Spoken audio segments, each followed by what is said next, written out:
Hola, buenos días. Vamos a dar inicio al segundo coloquio de la Sociedad Iberoamericana de Estudios Heideggerianos. Es el segundo coloquio nacional, que empieza a ser ya una tradición también festejarlo aquí en Puebla. Y bueno, antes de iniciar y darle la palabra al doctor Ángel Xolocotzi, me gustaría mucho agradecerle a Ángel, como siempre, su hospitalidad para estos eventos y las facilidades otorgadas también para que pudiera llevarse a cabo. Y además de agradecerte a ti, Ángel, a todo tu equipo, especialmente a Viridiana Gómez, por toda la ayuda y todas estas cuestiones complicadas siempre de los papeles, las constancias, ponerse de acuerdo en muchas cosas. En fin, a todo tu equipo y a ti, Ángel, muchísimas gracias. No solamente por esto, sino porque, insisto, esto ya comienza a convertirse en una cuestión de tradición y Puebla, bueno, en un lugar donde se estudia seriamente a Heidegger y a la fenomenología y hermenéutica en general. El evento, como dice el cartel, es sobre la apropiación de Heidegger, será todo el día, una jornada. Y bueno, doy entonces las gracias y te cedo la palabra. Simplemente algunos datos sobre Ángel, que efectivamente no necesita presentación. Es director de la Facultad de Filosofía y Letras de esta universidad, es SNI 3 y miembro de la Sociedad Iberoamericana de Estudios Heideggerianos y anterior presidente de esta sociedad. Muchísimas gracias, Ángel. Bien, buenos días. Pues vamos a iniciar sin mayor preámbulo esta jornada.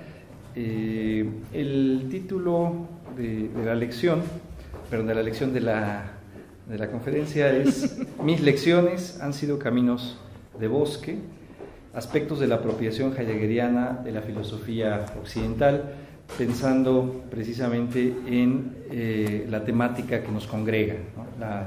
Las diversas vías, las diversas formas de apropiación que ha llevado a cabo Heidegger de la tradición metafísica occidental. En sus anotaciones 3 de alrededor de 1946, Martin Heidegger reflexiona intensamente sobre su obra. En uno de esos apuntes señala lo siguiente, cito: mis lecciones han sido caminos de bosque, Holzwege. Quien la recorre, de otra forma, la sobrevalorará en lo bueno y en lo malo. Transitar las calles es fácil, pero accidentarse también. Fin de la cita. Esto es de los Cuadernos Negros. Si recordamos el preámbulo que Heidegger coloca a su compendio intitulado precisamente Holzwege en 1954, ahí se indica que Holzwege es el nombre que los leñadores y guardabosques dan a los caminos en el bosque, que siguen un trazado diferente pero que parece ser igual a uno conocido. En general, se trata de esos caminos que se pierden en el bosque. Por ello, una antigua traducción al español de este texto buscaba indicar este fenómeno, sendas perdidas. Si retomamos esa idea y la mencionada cita de los Cuadernos Negros, las lecciones de Heidegger serían sendas perdidas, es decir, caminos que no conducen a una meta, sino que nos internan más en el bosque. Sin embargo, ahora que se publican aspectos de lo más íntimo de su pensar y reflexiones sobre su propio andar, no deberíamos dejar ahí esta mención, cuanto más que se trata de anotaciones que el propio Heidegger hizo para sí. En primer lugar, la cita deja ver que las lecciones y seminarios desempeñan un papel central. Más adelante veremos que éstas constituyen la mayor parte de su obra. También señalaremos que se trata de una idea peculiar de obra que corresponde a la idea de filosofía e historia que está en juego. Quizás por ello se entenderán también todas las reticencias que Heidegger tuvo en torno a la publicación de una obra completa. Para ejemplificar esto, basta señalar lo que Heidegger escribe a Hannah Arendt en 1972, cito: no consigo imaginarme con una edición de las obras completas, preferiría sustraerme a este clasicismo. Fin de la cita. A pesar de que 2 años después el filósofo de la Selva Negra accederá a la publicación de la obra completa, también intentará, por diversas vías, dar a entender en lo publicado la idea de obra que congrega su trabajo. Hay, pues, una idea de lección y obra que contrasta con la idea común al respecto. La diferencia entre ambas parece estar siendo anticipada en la cita inicial, en donde, por un lado, las lecciones pueden ser vistas como algo transitable que conduce a un lugar específico, como sería una introducción o una interpretación específica sobre un libro o autor, pero también puede ser el ámbito en donde ocurre un accidente. Yo creo que el énfasis de Heidegger en el accidente, en la caída, remite a la idea de camino que está en juego. Un buen tránsito ocurre cuando uno va de un lugar a otro, pudiendo llegar así a una meta. Ahí, el camino es un medio para transitar y lograr ciertos objetivos allende el camino mismo. El accidente, por su parte, no aprehende al camino como medio, sino que lo destaca como la permanencia, porque no se sale del camino, no se llega a la meta. La posibilidad de accidentarse en las lecciones impide, pues, un tránsito que conduzca a una meta más allá de las propias lecciones. Si integramos la idea de camino como un camino de bosque, entonces se trata de caminos que nos internan en el bosque mismo sin salir hacia una meta. Si el bosque es el pensar y el camino son las lecciones, entonces éstas nos internan en el pensar sin salir de él. Evidentemente, una visión externa, si hablamos de accidente, se asociaría como una especie de fracaso. No se pudo llegar a la meta. No obstante, desde una visión interna, se cuestionaría de entrada la posibilidad de metas ajenas al camino mismo. Ahora bien, como ya anticipaba, una visión acostumbrada de las lecciones podría ser presentada en tanto que éstas serían caminos que deben conducir a una meta, por ejemplo, la aclaración o interpretación de una obra o de cierta filosofía. Pero esta visión exotérica no deja ver el carácter propio de estas lecciones. En este sentido, varias décadas de lectores ya han sido decepcionados al encontrar que las interpretaciones de Heidegger sobre Kant, por ejemplo, son unilaterales, o que la lectura de los presocráticos parece ser una construcción, o que su lectura de Aristóteles ejerce cierta violencia interpretativa. A pesar de que la lectura heideggeriana sobre Kant haya roto la hegemonía epistemológica en las interpretaciones de la crítica de la razón pura, que su aproximación a Aristóteles haya rehabilitado la filosofía práctica, o bien que con sus lecciones sobre Nietzsche haya reabierto la posibilidad de interpretar filosóficamente su obra, tales aportes, aunque hayan tenido fuerte impacto, no alcanzan a aprender los cursos en tanto sendas perdidas o en tanto caminos de bosque. Pese al lado innovador que puede detectarse en las lecciones, la visión exotérica se mantiene en una idea de obra en tanto camino que conduce a una meta concreta. Servir como introducción a un pensador o interpretar para facilitar la comprensión de la respectiva filosofía. Pero para tal asunto, como sabemos, Heidegger no sirve. Ni siquiera hay una introducción a su propia obra. La única excepción lo constituye el intento realizado en los seminarios de Solicón, que más bien fueron espacios de diálogo con médicos y científicos, lo que exigió una estructura comprensible para legos. Las propuestas de introducción a sus obras, como sería el caso de Kant y el problema de la metafísica, o introducción a la metafísica, que de acuerdo con sus propias palabras estaban pensadas como introducciones a Ser y Tiempo, caen nuevamente en textos que nos internan mediante nuevas problematizaciones en el bosque del pensar. Esto que señalo, esas dos lecciones Heidegger lo indica en algunas cartas, ¿no? Que Kant y el problema de la metafísica, introducción a la metafísica, tenemos una lección de 1935 que se publica en el 53. Al momento de publicar, Heidegger señala que serían introducciones a Ser y Tiempo, pero bueno, si uno lee eso, de ninguna manera queda como introducción a Ser y Tiempo, ¿no? Pero bueno. Así, las lecciones de Heidegger, de entrada, no son sendas que conduzcan a un lugar ajeno al bosque, en este caso, el pensar mismo, sino que se caracterizan por conducir a un no lugar. por ser solo una introducción al pensar mismo, por internarse más en el bosque y ya no buscar o lograr una salida. Heidegger sabe que quienes conocen tales sendas perdidas son los que de alguna manera ya están familiarizados con las mismas, los leñadores y guardabosques, remitiéndome a esa cita de Holzwege. En Holzwege dice incluso que, cito, ellos saben lo que significa encontrarse en un camino que se pierde en el bosque, fin de la cita. Si el bosque es el pensar, entonces los que estarían de alguna forma familiarizados con esos caminos serían los pensadores. Así, tendríamos pues dos maneras de entender tales caminos. Extrínsecamente al verlos como meros caminos que conducen a un lugar o intrínsecamente como sendas perdidas que cesan en un no lugar. Lo primero es interpretado por quien no ha experimentado el pensar, lo segundo, como ya dijimos, por los pensadores. Evidentemente Heidegger se identifica como un pensador. Desde el inicio de su carrera académica se da cuenta de sus posibilidades. Por ejemplo, ya en 1921 escribe a su alumno Karl Löwit lo siguiente, cito, «Visiblemente pierdo las ganas y aspiración a publicar y soy demasiado bueno para ser discutido y comentado ahí donde la filosofía simplemente es una bonita ocupación o una oportunidad para mostrar su talento». Fin de la cita. Por eso, un año más tarde, escribirá a su esposa Elfriede lo siguiente: «He alcanzado una gran seguridad. En verdad ya no tengo nada que aprender de los filósofos contemporáneos. Me resta solo medir mis fuerzas con los que juzgo los filósofos más decisivos de la historia». Fin de la cita. La medición de fuerzas con las que transitará los caminos del pensar lo llevará a cabo Heidegger en el diálogo con los filósofos de la tradición.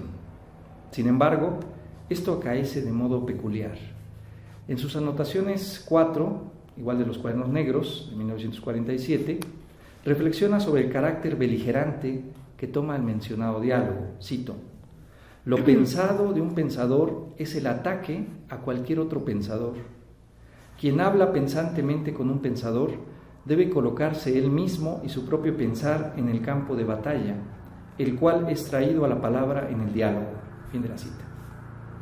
Si las lecciones en tanto sendas perdidas son diálogos pensantes, el transcurrir del camino se abre pues como un campo de batalla mediante ataques. Pero antes hay que ver aquí varios aspectos. No se trata de un ataque unidireccional, sino que el diálogo puede establecerse precisamente porque un pensador se coloca para ser atacado. Así, no es que Heidegger solo ataque a los pensadores de la tradición, sino que para que haya tal diálogo, los pensadores también contraatacan. El filósofo contemporáneo se coloca, mediante su lectura, en el campo de ataque mismo en donde el pensar histórico de los pensadores mide sus fuerzas con lo interpretado. Hay en ese sentido un ataque y un contraataque que supera la visión historiográfica. Evidentemente, en este proceder de ataque y contraataque hay cierto grado de violencia. A eso se refiere Heidegger en su introducción a la metafísica, cuando indica que, cito, «La interpretación auténtica debe mostrar aquello que ya no se percibe en las palabras y que sin embargo éstas dicen. Para ello, la interpretación debe emplear necesariamente la violencia». Fin de la cita. Así, nuestro autor ve al pensar genuino no de forma neutral, sino como diálogo con la tradición misma en sus pensadores. No obstante, la forma de proceder es mediante interpretaciones que irrumpen en lo dicho y en ese sentido hacen aparecer lo no visto. Este irrumpir en lo no pensado es lo que Heidegger nombra violencia, en tanto es un acto creador que, cito, fuerza el acontecer de lo no sucedido. Fin de la cita. Al respecto, en una cita de los Cuadernos Negros, el filósofo de Friburgo indica que el pensar, al colocarse en el campo de batalla, es traído a la palabra en el diálogo. El ataque en el pensar se da entonces mediante la palabra y la contrapalabra, que en alemán es Antwort, respuesta. Frente a lo propuesto por un pensador, otro pensador contrapone en la respuesta, en la Antwort. El diálogo se da así como un diálogo creador que parte de lo pensado para acceder a lo no pensado mediante la contrapalabra, mediante la respuesta. mas esta idea de ataque, violencia y contrapalabra es vista de modo externo solo como fracasos en la interpretación. Quizás por ello Heidegger defenderá en múltiples ocasiones la posibilidad de la mala interpretación. Cito: los seres humanos entienden algunas cosas solo al mal interpretarlas. Fin de la cita. Eso también de los Cuadernos Negros. Ya anticipamos que la violencia del ataque y contraataque se da en tanto se fuerza el acontecer de lo no dicho, es decir, se tematiza lo no dicho. Este proceso forma parte de la batalla. Sin embargo, hay otros elementos que están en juego en el diálogo pensante de la filosofía. En otra entrada de los Cuadernos Negros, alrededor de 1946, así lo expone Heidegger. Cito: en el diálogo con un pensador debemos atender una cuádrupla y con cada una de la lista de ser cada vez más atentos, pues el rigor del pensar yace en esta atención de la escucha, no en el esfuerzo, esto es, en el forzar del conceptualizar representador que quiere un saber. Debemos poner atención a lo siguiente: 1, a lo dicho, esto ya es suficientemente difícil para los actuales; 2, a lo no dicho; 3, a lo impensado, pero por pensar, zu denkende; 4, a lo indecible, porque es lo por callar. Fin de la cita. Entonces son estos 4 aspectos a los que quiero hacer referencia: a lo no dicho, perdón, a lo dicho, a lo no dicho, a lo impensado y a lo indecible. Ya indicamos que Heidegger se ve a sí mismo como pensador y que su pensar se da como ataque contra los pensadores de la tradición.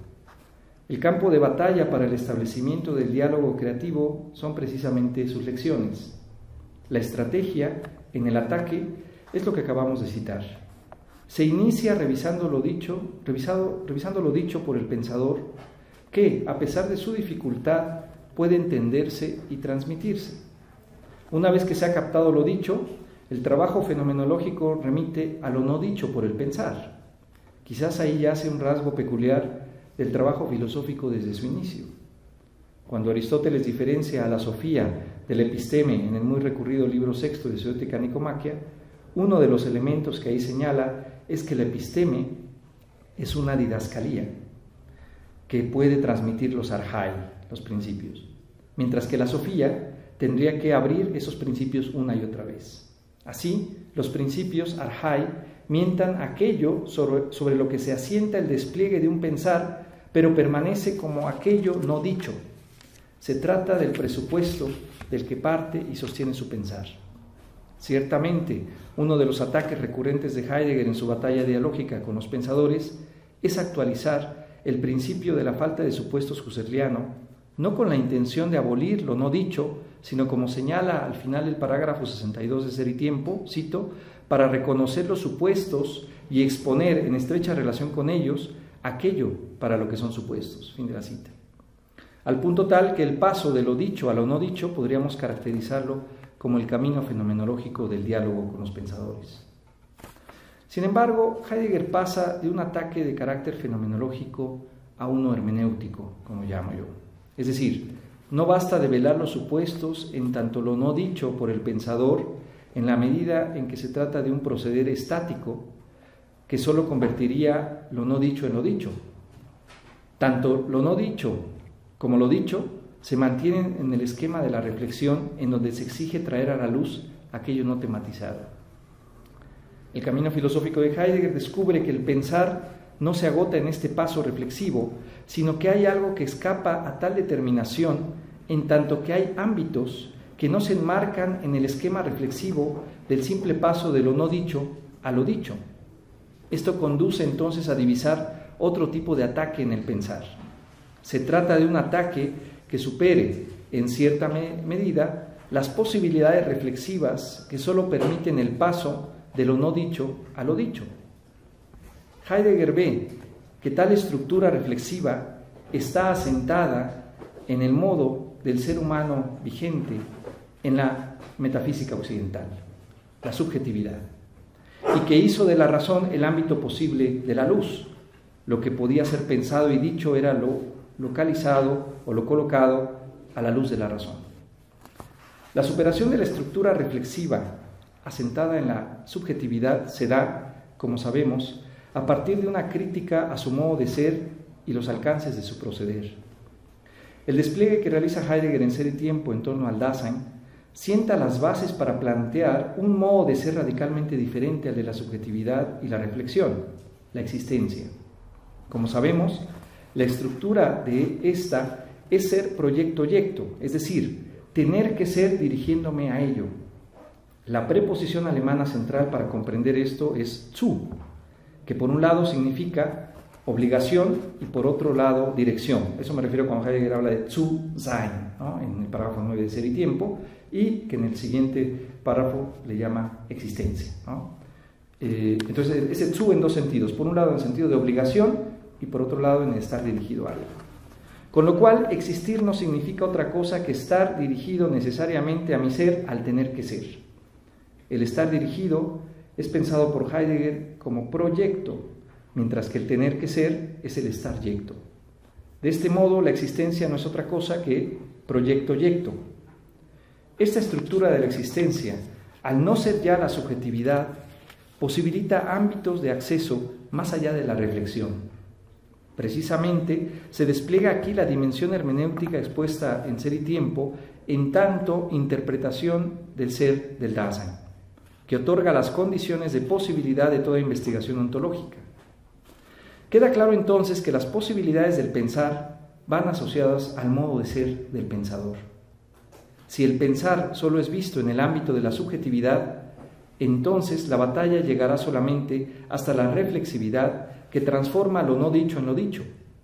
Empero, si se parte del pensar como expresión del Dasein, entonces el pensar mismo posee tal estructura, es decir, se abre como un proyecto-yecto.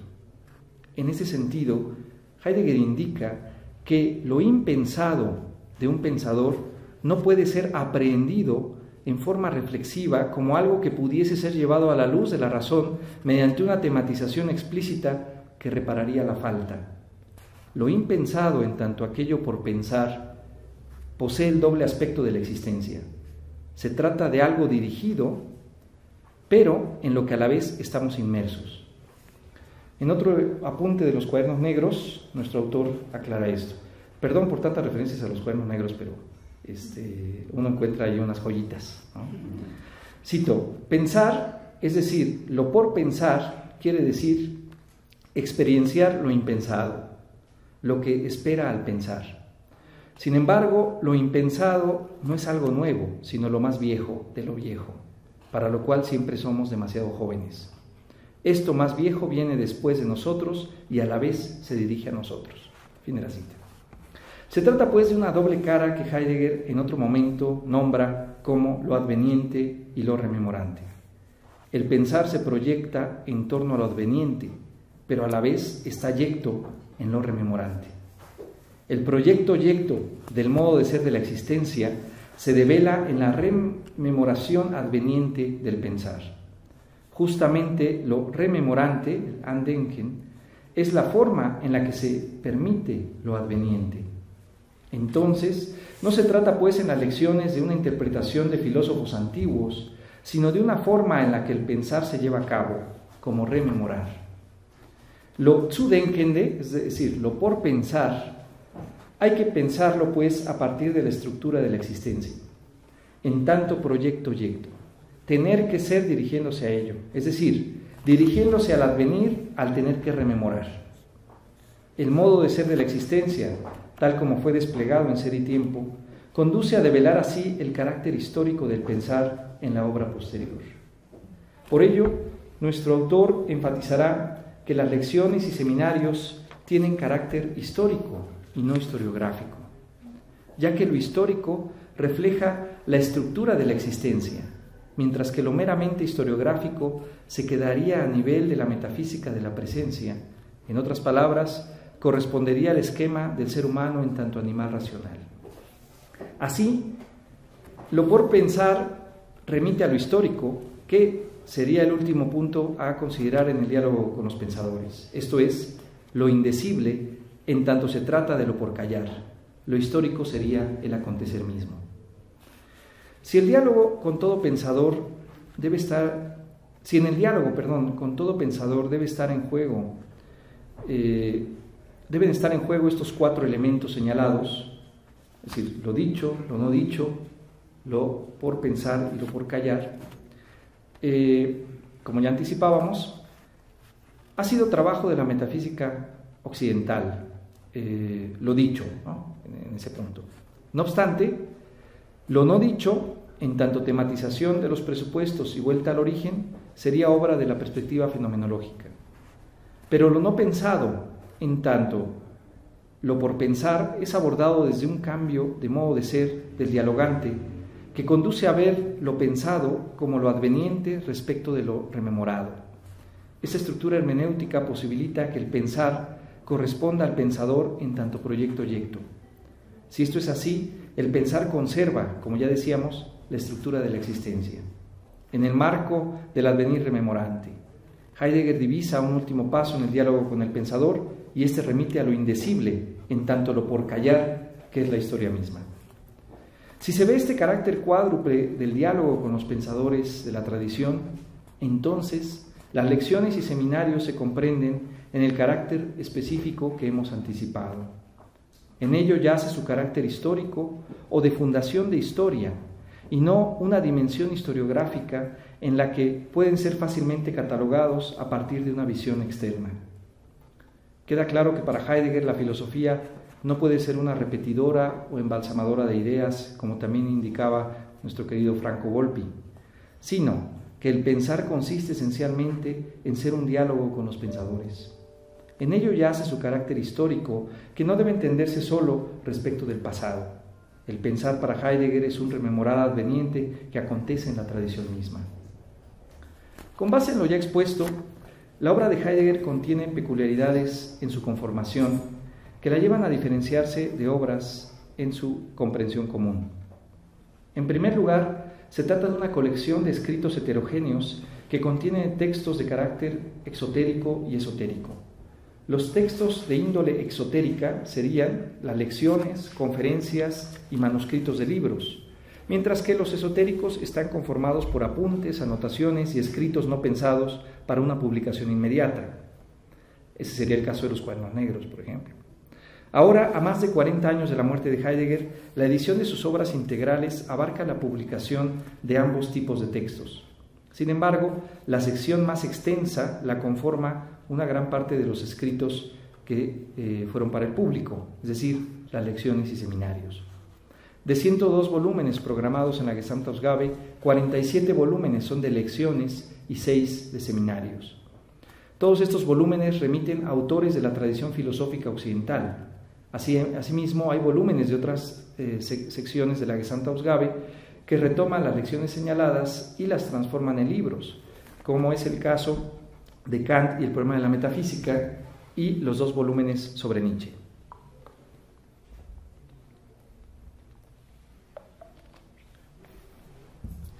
Más de la mitad de lo escrito por Heidegger contiene interpretaciones sobre autores de la tradición metafísica occidental que van desde los presocráticos hasta Husserl.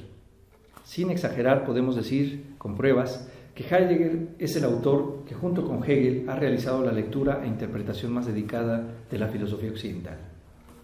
El camino de inmersión en la tradición, que se deja ver en un seguimiento cercano y cronológico de las lecciones y seminarios, muestra un interés inicial por la filosofía contemporánea, especialmente la discusión con los neokantianos, tanto de Baden como de Marburgo, las tesis de Dilthey y, de manera concreta, los impulsos recibidos de Husserl. En 1920, su interés se centra en pensar una teoría de la formación fenomenológica de los conceptos. Así lo hace saber a su maestro Heinrich Rickelt. Cito: «Todo mi trabajo, el cual esencialmente se esconde en las lecciones específicas escogidas expresamente, se dirige a una investigación mayor sobre la relación entre intuición y expresión. Lo que ahí me revolotea es una teoría de la formación fenomenológica de conceptos». Fin de la cita. A pesar de ello, unos meses después Heidegger cancelará este proyecto, ya que llegó a la conclusión, cito, de que no basta con la intuición, de que tampoco es fructífero recurrir al pensar determinado de modo vago y pálido. Fin de la cita.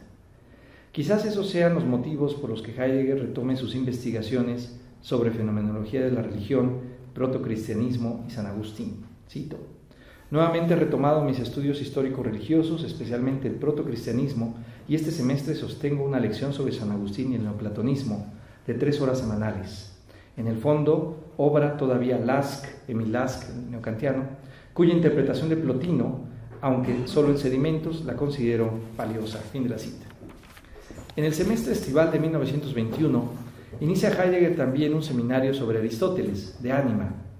En torno a sus interpretaciones sobre Aristóteles, Heidegger trabajará en un primer bloque por lo menos hasta 1924, época en la que pensaba publicar su Introducción a Aristóteles. Cito: «Me he decidido ahora a publicar a toda costa el Aristóteles en la medida en que avance. Tengo que deshacerme del asunto, quizás de tal forma que mientras se imprima yo lo escriba de nuevo». Fin de la cita. A pesar de continuar en 1923 con sus ejercicios filosóficos sobre Aristóteles, inicia a su vez un ejercicio con textos selectos de la religión dentro de los límites de la mera razón, de Kant. En 1924 y 1925 continuará sus lecturas de Kant, aunque será en el semestre invernal de 1925-26 cuando nuestro autor sostenga un seminario sobre la lógica de Hegel, pero con una introducción a Kant. Cito: «En el seminario de Hegel aún trataré primero a Kant, concretamente la crítica de la razón pura, estética trascendental sobre el tiempo, además lógica trascendental sobre el esquematismo y las analogías de la experiencia». Fin de la cita. En 1925 inicia el interés concreto de Heidegger por Kant, no precisamente por la llegada de Hannah Arendt desde Königsberg, sino porque desde 1924 Heidegger trabajaba en su tratado sobre el tiempo, que como sabemos se convertirá en Ser y Tiempo en 1926, aunque se publique en el 27.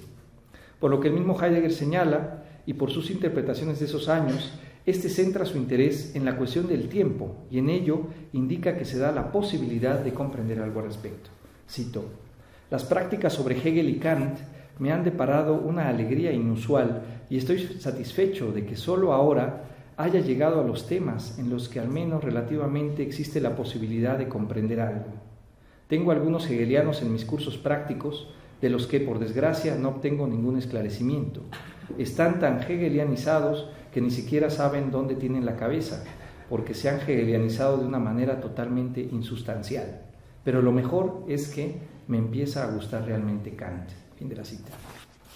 Durante 1926 y principios del 27, nuestro autor estará concentrado en la publicación de Ser y Tiempo, por lo que será hasta invierno del 27-28 cuando retome a Kant con su lección sobre la crítica de la razón pura y al mismo tiempo iniciará su discusión con el idealismo alemán a través de un seminario sobre Schelling, al cual se había introducido gracias a Jaspers desde 1926, según consta en una carta dirigida a él en abril de ese año. Cito: «Debo agradecerle hoy una vez más por el pequeño volumen de Schelling.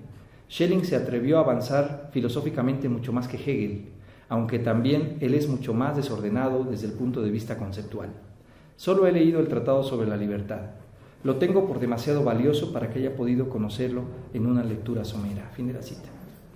A pesar de que en 1927 y 28 sostiene ejercicios sobre Aristóteles y Kant, así como lecciones en donde continúa con temáticas derivadas de Ser y Tiempo, como el caso de... En 1929 se centra en el idealismo alemán. Cito: «Actualmente dicto por primera vez un curso sobre Fichte, Hegel y Schelling y se me abre otra vez un mundo, la vieja experiencia de que los otros no pueden leer por uno». Fin de la cita. Eso lleva a Heidegger a trabajar en esos años en diversas direcciones. En torno a vías abiertas en el proyecto metaontológico, como la acción política, la tematización del final de la metafísica a partir de Hegel y el retorno al inicio mismo del pensar con los presocráticos. Todo esto coincide ya en 1932 con la cancelación de la segunda parte de Ser y Tiempo y el giro hacia el pensar ontohistórico. La tematización del final de la metafísica lo conducirá a tratar en sus lecciones a Hölderlin a partir del 34 y a Nietzsche a partir del 36. Quizás aquí conviene hacer una pausa. A lo que me refiero con este tránsito después de 1927, en la publicación de Ser y Tiempo, en donde Heidegger seguía con temáticas derivadas de ser y tiempo, el caso de problemas fundamentales de la metafísica, que es lo que quería señalar hace un momento, o Introducción a la filosofía. Son dos textos en donde tematiza cuestiones derivadas de ser y tiempo, pero a la vez sigue con sus lecturas de la tradición, como lo señalo, Aristóteles, Kant, idealismo alemán, pero en esos años, es decir, entre el 27, 28 y 30, alargamos hasta el 32, hay un tránsito en la obra de Heidegger que podemos pensarla a partir de una autocrítica respecto de ser y tiempo que abre la posibilidad de lo que él llama la metafísica del Dasein en esos años, y en donde hay un proyecto de una metontología, ¿no?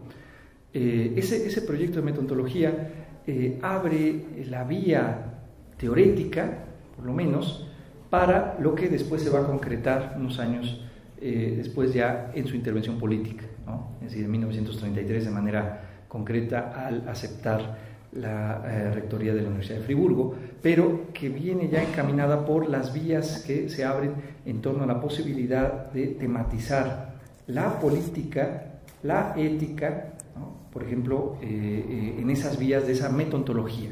Dice Heidegger que esa metontología y la ontología fundamental conformaría en su totalidad esa metafísica del Dasein, ¿no? Eso lo trabaja, por ejemplo, en el texto sobre principios metafísicos de la lógica a partir de Leibniz, ¿no?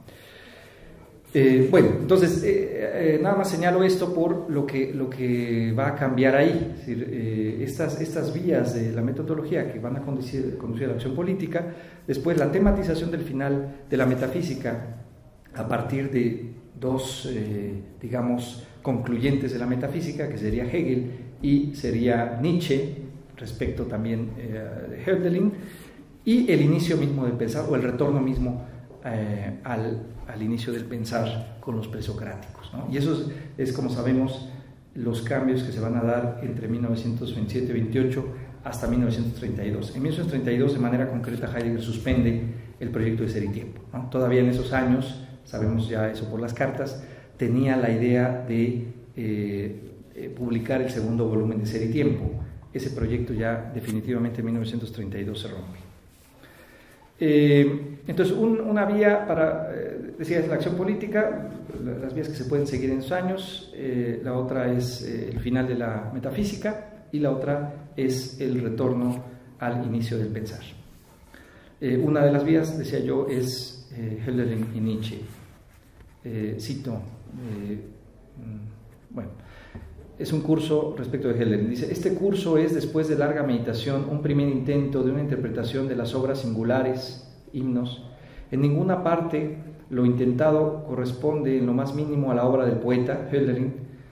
Sobre todo, y eso es lo decisivo, Hölderlin no es tomado aquí como un poeta entre otros, tampoco como uno ahora supuestamente actual, sino como el poeta del otro comienzo de nuestra historia venidera. Fin de la cita. Sin embargo, la otra vía para pensar el fin de la metafísica, no solo Nietzsche y Hölderlin, sino Hegel, se alternará en las lecciones de esos años, y por eso dice Heidegger, cito: por eso continuaré en abril con mi curso sobre Hölderlin, y espero así en un primer arranque hacer frente a todo el conjunto. Toda la lección ya está preparada, no pienso en una publicación, para ello todavía no estoy a la altura del conjunto de la poesía. Al mismo tiempo me ocupo en el seminario para avanzados de la fenomenología del espíritu de Hegel, y en el seminario para principiantes de la doctrina hegeliana del Estado. Fin de la cita. La cuestión del inicio desempeñará un papel determinante que se muestra en el hecho de que las dos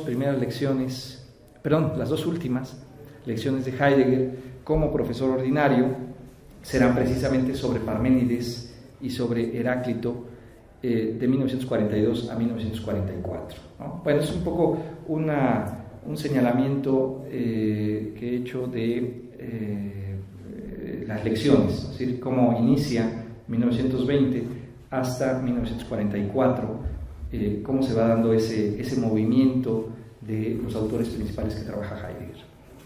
Ahora bien, como ya anticipamos, la revisión de la tradición no busca salir del pensar mismo para colocarse externamente como una introducción o una exposición de interpretaciones novedosas. Esta forma de proceder sería para Heidegger tratar a la tradición en forma historiográfica, cuando lo que hace aquí es una meditación histórica, como él mismo llama. Aunque la claridad en torno al carácter histórico de las lecciones será adquirida en el marco del pensar ontohistórico, queda claro que desde su inicio docente, Heidegger inauguró un modo de tratar la filosofía en sus cursos que caracterizará su trabajo posterior. Así lo recuerda en una de las entradas de 1942 de los Cuadernos Negros, que lo con toda la, la reserva que tienen estas anotaciones. Es una anotación de 1942 que habla de 1920. Cito: desde 1920 rompí por primera vez en Alemania con el ajetreo usual de la lección histórico-filosófica e intenté interpretar solo obras individuales y tratados de los pensadores. Fin de la cita. Será precisamente el trabajo de preparación de las lecciones y seminarios lo que determine gran parte de su trabajo filosófico. Este será el ámbito accesible en la medida en que lo trabajado fue expuesto en el aula. Del diálogo con los pensadores es que Heidegger obtiene impulsos para su pensar. De ahí también provienen las pocas publicaciones que llevó a cabo en vida. Recordemos que al momento de morir, el legado de Heidegger contenía 5/6 partes de su obra. Al igual que Husserl, Heidegger, sin tenerlo como meta, trabajaba para su legado. La idea de obra en tanto camino marca la pauta de su ritmo filosófico, el cual solo se ceñirá al trabajo docente. Qué tan importante fue para él la docencia se deja ver en una entrada también de los Cuadernos Negros a finales de 1945 al enterarse de la prohibición docente.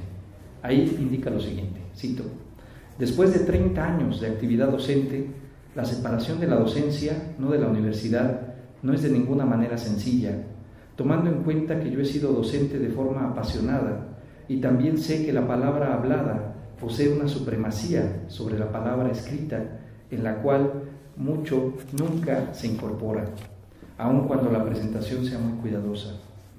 Aunque por otra parte lo hablado carece de la duración y surte efecto de otra forma, también se transforma en lo irreconocible.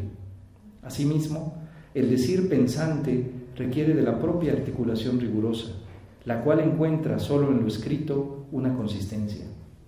Hay que dar a esta articulación todavía la fuerza y el tiempo restante, independientemente si también se da la posibilidad de publicar algo propio. Fin de la cita.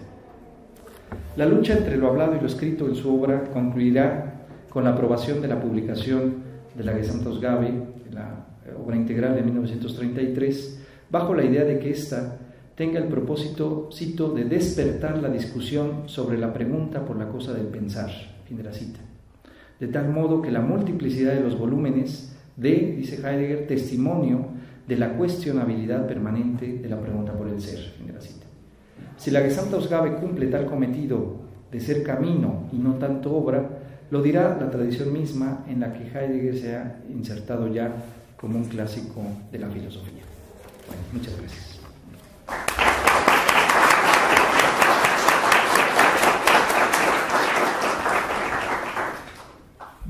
Muchísimas gracias, Ángel. Tenemos espacio para algunas preguntas. No sé si alguien quisiera comentar algo o preguntar algo.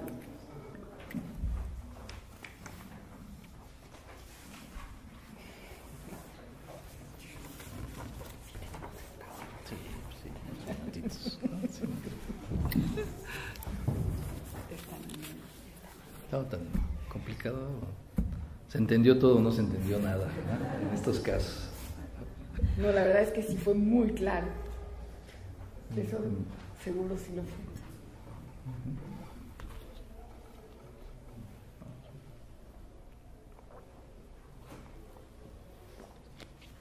¿No?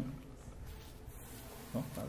Pues yo tengo una, pero voy a empezar a tomar la palabra. Está bien. No. Cuando hiciste la pausa, Ángel, queda muy clara esta pausa que dijiste que era necesario hacer en el texto que estabas leyendo. ¿No se oye? Ah, ya. Espera.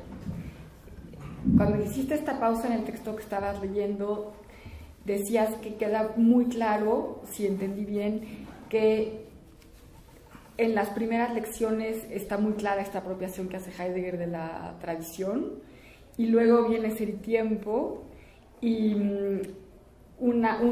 esa es la pregunta, viene un primer momento en donde intenta aclarar cuestiones que a sus ojos no habían quedado quizá tan claras desde Ser y Tiempo, y eso sin abandonar sus comentarios sobre la tradición, a pesar de que existe Kant y el problema de la metafísica, pero parecería que hay ahí un momento en el que efectivamente no se dedica especialmente a estudiar a los autores, a los filósofos de la tradición, o continúa con esa tarea paralelamente.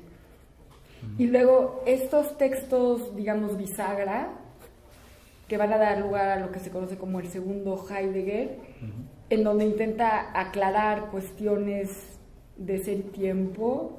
¿Dirías que tienen un carácter homogéneo? O sea, en realidad son dos preguntas, una muy concreta y la otra que sería si estos textos bisagra tendrían un carácter homogéneo o no. ¿Cómo cuáles textos? Estoy pensando, por ejemplo, en Kant y el problema de la metafísica, qué es metafísica, conceptos fundamentales de la metafísica, de la esencia. ¿Es de la esencia la verdad o del fundamento? No me acuerdo. Los dos. Que son como del 29-30, ¿no? Y luego ya en los años 30 ya está, por ejemplo, Nietzsche, y otra vez como que se vuelve a perfilar de una manera más definida el pensamiento. Sí, creo. O sea, un poco lo que quiero señalar es que eso ha estado en el trasfondo al hacer este análisis de los 4 puntos, ¿no?, en los que yo veo que Heidegger seguía para la elaboración de sus lecciones, ¿no? Que decíamos, no se trata de introducciones, no es una introducción a Schelling, ni es una introducción a Hegel, ni es una introducción a Kant, ni nada. O sea, en eso vamos a estar defraudados, ¿no?, si queremos entender. Hay el caso que a veces nos sentimos defraudados si no entendemos el sentido histórico de las lecciones. El caso de un investigador que alguna vez me dijo, no digo el nombre, no, no, sin nombre, sino no puedo decir que es español, pero bueno, un día me dijo, perdí 10 años de mi vida, ¿no?, tratando de entender a Husserl, ¿no?, a través de Heidegger, ¿no? Dije, bueno, pues lástima, ¿no? Se tardó un poco. Yo creo que si nos movemos en esos términos también, tratar de entender a Kant a través de Heidegger, o tratar de entender a Aristóteles a través de Heidegger, yo creo que no es la cuestión, ¿no? O sea, si los vemos así como introducción, no va por ahí el asunto. Es esta idea de historia que está en juego, y en donde entonces Heidegger liga la idea de filosofía con historia. Entonces, eso está en ese trasfondo de los elementos señalados como lo por callar, ¿no?, lo indecible de alguna manera, ¿no? Ese es el trasfondo que me parece que sostiene los otros momentos, es decir, los momentos de lo dicho, de lo no dicho, de lo por pensar, ¿no? Y en esos elementos me parece que se vuelve a ver. Quizás es muy radical esta interpretación que estoy haciendo de decir, bueno, metafísica, la fenomenología y la hermenéutica, ¿no? Es decir, que en el sentido de lo dicho, la metafísica, lo no dicho, el trabajo de la fenomenología, y lo no pensado por pensar, la hermenéutica. Es un poco la interpretación que hago, pero que es simplemente, como Heidegger señala, formale Anzeige, ¿no? No hay que tomárselo así de manera de receta, sino simplemente como indicadores para tratar de entender esta idea de lecciones y esta idea de historia que está en el fondo. Y entonces, claro, a partir de ahí me parece que se puede entender estos pasos, ¿no?, de por qué trata a un autor y no a otro, ¿no? O sea, qué sentido tiene que si se trata de un asunto arbitrario, ¿no?, que ahora trate a Kant o a Schelling, etcétera, ¿no? Me parece que trata de ligar estas preocupaciones en torno al carácter histórico del pensar, que eso ya se va a reflejar, se va a develar en este pensamiento histórico, ¿no? Pero que de alguna manera nutre todo digamos, la obra, toda la obra originaria de Heidegger, ¿no? Yo creo que ahí es que Leite tiene razón, ¿no? Cuando señala que la obra de Heidegger en ese sentido es una especie de parteaguas, ¿no? Una especie de quiebre respecto de la tradición misma, ¿no? Es decir, iba en ese carácter, digamos, de cierta continuidad, y esta es una irrupción en el proceso mismo de la tradición, en donde entonces no se trata de un contenido, vamos a decir así, en sentido estricto, ¿no? Y esa es como la parte complicada que hemos enfatizado siempre, ¿no? No hay un contenido, en el sentido de decir una filosofía de Heidegger, sino que se entiende solamente como este quiebre respecto de la historia misma del Occidente, ¿no? Y que lo tematiza a través de sus lecciones con esos autores. Entonces, si vemos estas obras, digamos, estos momentos que podemos considerar como propios, ¿no? Si hablamos de Ser y Tiempo, Campo Humano, Metafísica, etc., yo creo que se entienden solamente respecto de ese trabajo paralelo que va haciendo en esos años en la tradición y que nunca dejó, ¿no? No hay ningún momento en el que Heidegger haya hablado sobre sí mismo. Eso es lo interesante. No hay ningún seminario sobre el tiempo, eso ya lo sabemos. Todas las lecciones son sobre la tradición, pero precisamente de ahí se nutre. Y estos cursos de lecciones bisagra, ¿no?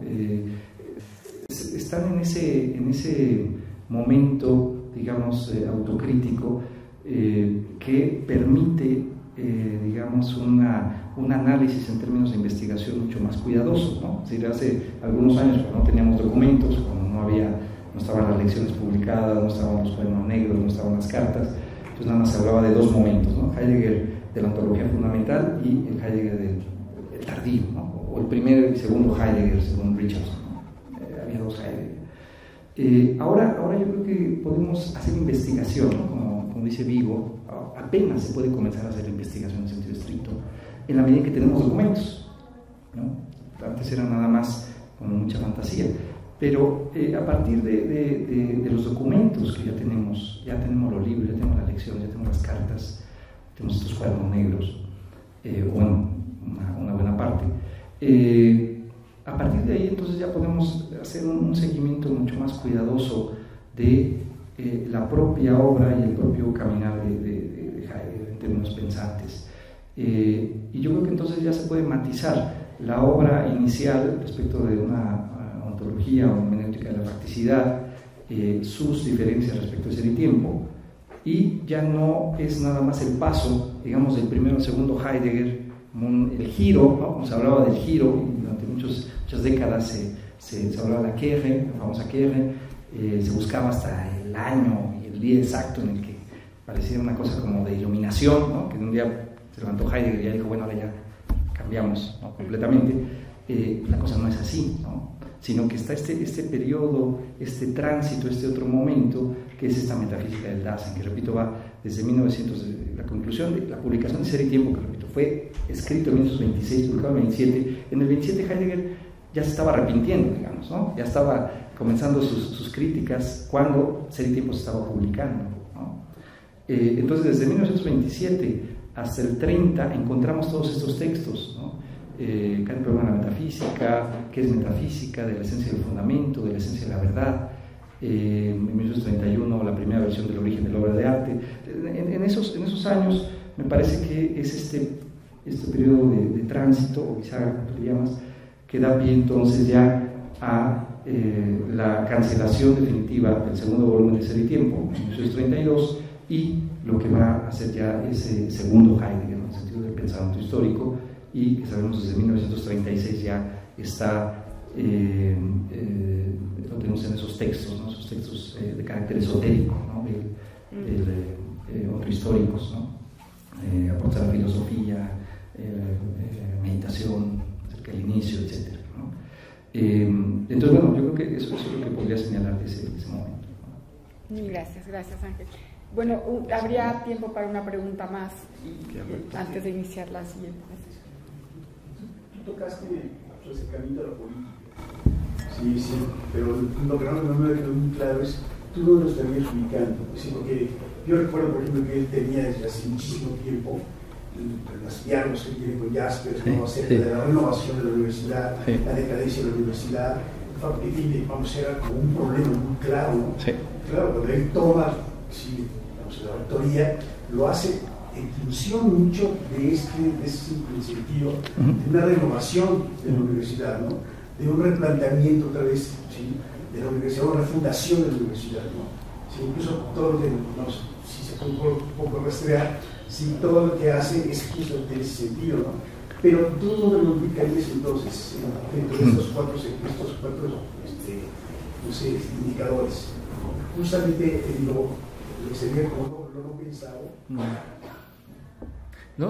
Bueno, esta interpretación de esos indicadores los pienso respecto de las lecciones, ¿no? Su relación concreta con los autores. Si ahí pensamos que en esos años los autores, pues digamos que más destacan es Platón y Hegel, ¿no? O sea, en la época en la que Heidegger es rector, lo que trabaja es una interpretación de la caverna, Platón, en términos políticos, la intervención del filósofo político, y la cuestión de Hegel respecto del Estado, ¿no? Yo creo que estaría en este marco, ¿no? O sea, estaría en el marco, lo que quiero señalar es que estarían en juego estos cuatro niveles, ¿no? en sus lecciones, ¿no? Por un lado, un señalamiento a lo dicho por la tradición, lo conocido, luego un señalamiento de los presupuestos que están en eso dicho, ¿no? Y posteriormente ya este paso entre lo adveniente y lo rememorante, ¿no? Y bueno, el último punto sería este carácter histórico del propio pensar, ¿no? Entonces, yo creo que en términos de las lecciones, la manera en la que lleva las lecciones o seminarios, estarían en juego estos elementos, ¿no? Yo creo que sí, o sea, Heidegger tiene un interés por las cuestiones políticas, vamos a decirlo así, pero yo creo que se mantenía en este paso, vamos a decir así, de lo dicho a lo no dicho durante muchos años, ¿no? Es decir, desde 1923, efectivamente, cuando Jaspers publica Die Universität, la idea de la universidad, y el gran promotor es Heidegger, ¿no? Organiza círculos de lectura y toda la cosa. Pero, digamos, ¿cómo inserta eso a su pensar, ¿no? Por lo menos en este periodo de tránsito, ¿no?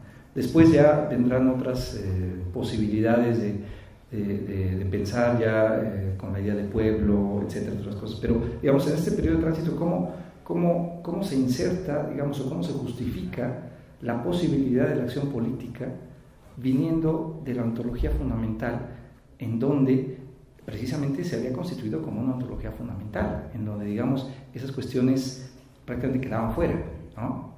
Y esos son los aspectos que me parece Heidegger comienza a abrir en esta lección y en estos textos, ¿no? Bisagras que estamos señalando. Comienza a abrir esa perspectiva, ¿no? Al hablar de una metaontología, ¿no? Que daría la pauta precisamente para pensar aspectos que no habían sido tematizados en la ontología fundamental, ¿no? Y donde habla precisamente de una metafísica del enlace en sentido estricto, ¿no? Incluso en los cuadernos negros, o el paso que se va a dar de ese periodo es, en los cuadernos negros señala, vamos a pasar de una metafísica del Dasein a una metapolítica del pueblo histórico, ¿no? Pero ese es precisamente el camino posterior. Pero digamos, aquí sería el paso de la ontología fundamental a la metafísica del Dasein y posteriormente a la metapolítica del pueblo histórico, ¿no? Ese sería como un poco el tránsito. Pero digamos, en términos pensantes, o el camino que se abre, digamos, entre comillas, teorético, al insertarse en su pensar, es esa metafísica del Dasein. Entonces se da la posibilidad de la ética, se da la posibilidad de la acción política, ¿no? Y de manera, digamos, eso es una vía en la que se podría interpretar ya su compromiso político unos años después, ¿no? Sí. Es decir, ¿cómo se justifica, o cómo Heidegger, me parece, desde el propio pensar, puede justificar su ingreso en la acción política, ¿no? Yo creo que esa es una buena manera en la que yo lo veo. Sí. Bueno, gracias, Ángel. Vamos a contar precisamente porque como uno ve los textos que se menciona el compromiso político de Heidegger, no sé, estoy hablando de Martin Ilan, en muchos autores, el mismo Adorno, lo que aparece es como cómo es posible que un gran filósofo como Heidegger haya caído en ese vínculo con esas entidades terribles que fueron los nazis. Y entonces a partir de ahí aparecen incluso textos donde se Hipólida refiere lo de Siracusa, de Platón y toda esa cuestión, donde aparece como que los filósofos no deberían nunca meterse en cuestiones políticas, ¿no? Como si realmente eso fuese posible, como si los asuntos de la polis fueran asuntos totalmente ajenos al pensar. O sea, es muy importante esto último que señalas, porque la acción política es una consecuencia directa de toda una serie de trabajo que venía haciendo Heidegger desde antes. Él estaba buscando el para qué. Para qué y eso se ve muy claro en las cartas a Jasper, ciertamente, pero o sea, está por todas partes. En las conferencias, en las cartas cuando dice de Blochmann. Es decir, es algo que la filosofía no puede considerar de entrada como algo que no hay que hacer, porque nos va a ir como a Heidegger, como a Platón y Siracusa.